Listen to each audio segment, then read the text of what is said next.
Hey guys, welcome to Dacey's Garage. So today I'm going to show you how I maintain a ceramic coat on my car for as long as is possible before I have to reapply it. Now the Focus is particularly dirty today because it's been driving around in the Scottish winter, so before we start, let's take a look and see how bad it really is.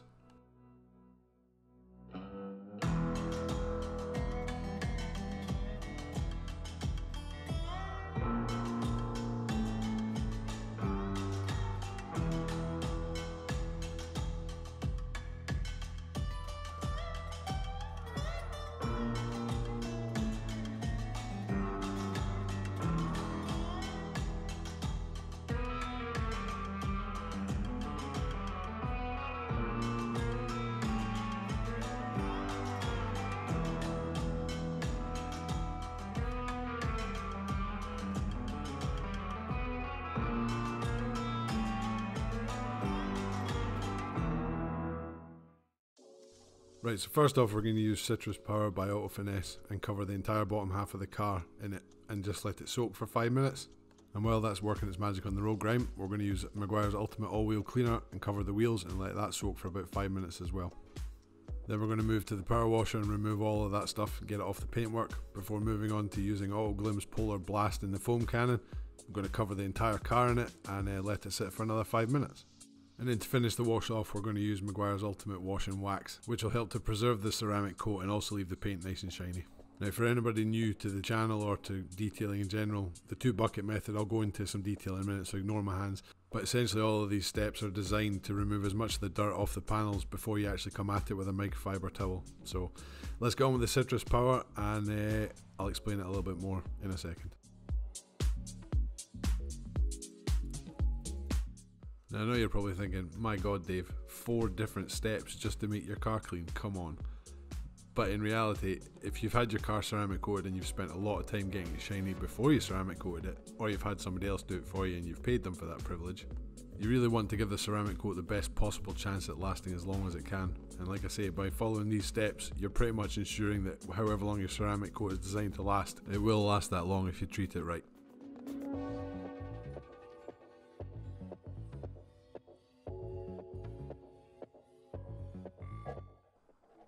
So yeah, so I used about 1/3 of a bottle, so that's not too bad.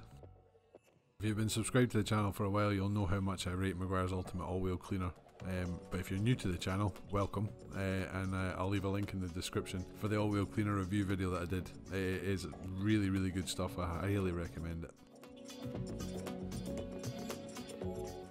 So while we're letting all those chemicals work their magic on the paintwork and the wheels, I'd just like to take a second to thank everybody that subscribed to the channel in the last couple of months. The support really has been outstanding, so thank you guys. And if you're new around here, click the subscribe button so you don't miss any of my future videos. So while we're removing the Citrus Power and the all-wheel cleaner from the wheels and the paint, I want you to pay attention to 2 things. One, look at how well the water is beading off the paint. I mean, that is just awesome. And secondly, look at how wet I managed to get my camera. So I think I might go and get myself a GoPro camera for the next video, as I clearly cannot be trusted with water and electronic devices. Now, contrary to popular belief, snow foams and foam cannons are not designed to be used to just simply clean your car without having to ever use a sponge or a microfiber wash mitt. What they're designed to do is loosen up the dirt on the paint even more so than the Citrus Power did, so that by the time you come to do a physical hands-on car wash, there's very, very little dirt left on the paintwork to scratch it.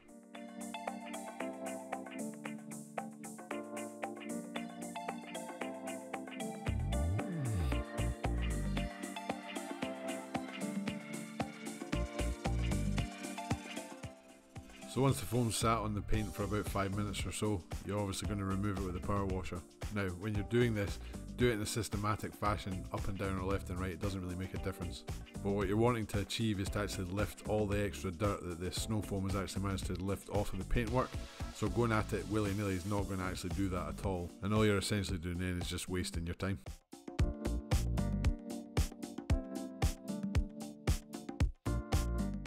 So for the last step, we're going to use the 2-bucket method to physically hand wash the car. Now, what you need to do is make sure at least one of your buckets has got a grit guard in it.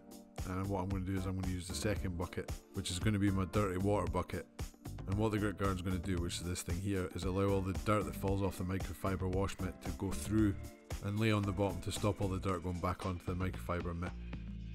Now the white bucket is going to be used for the clean soapy water, and it doesn't have a grit guard in it this time, and it really should, I know, but anyway. So we're going to be using Meguiar's Ultimate Wash and Wax, as I said earlier. I'm going to put a healthy big dollop of it in there, and then use the pressure washer just to get the suds going. And to answer your question, that is what you call a healthy big dollop.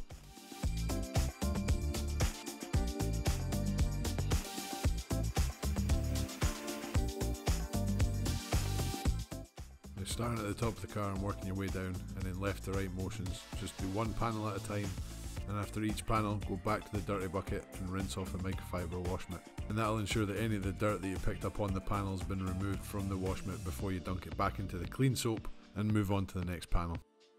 And because I can't resist a bad dad joke, I'm just going to say all you do then is rinse and repeat on every panel of the car until the whole car is washed.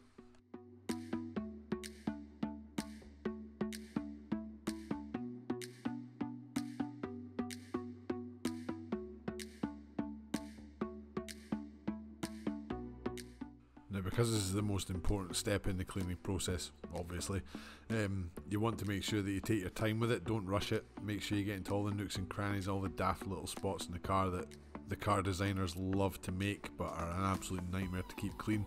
Just make sure you pay attention to them, because it really will spoil all the hard work that you've put in up to this point if you let the car dry and then find out you missed a bit.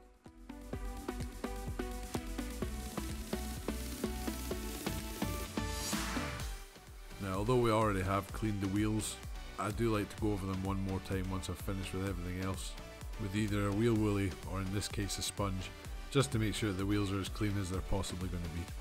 And as you can see, I make sure the microfiber wash mitt stays out of the bucket so it doesn't get cross-contaminated with brake dust.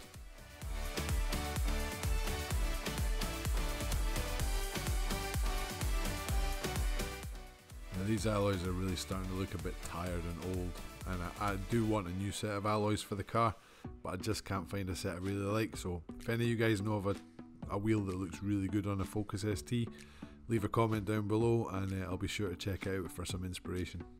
And then I'll probably shoot a video on how to repair and restore alloy wheels back to their former glory and make these guys look good again.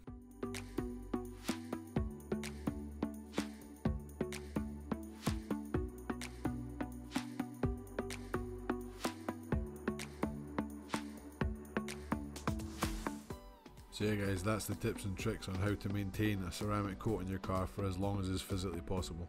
And although it takes a little bit longer to do, if you've ceramic coated the car yourself, the chances are you've spent a huge amount of time ceramic coating it, so it's worthwhile protecting it. And with that being said, I'm now going to take my car and put it in that garage right there, dry it and give it a wax coat. So until the next one guys, peace.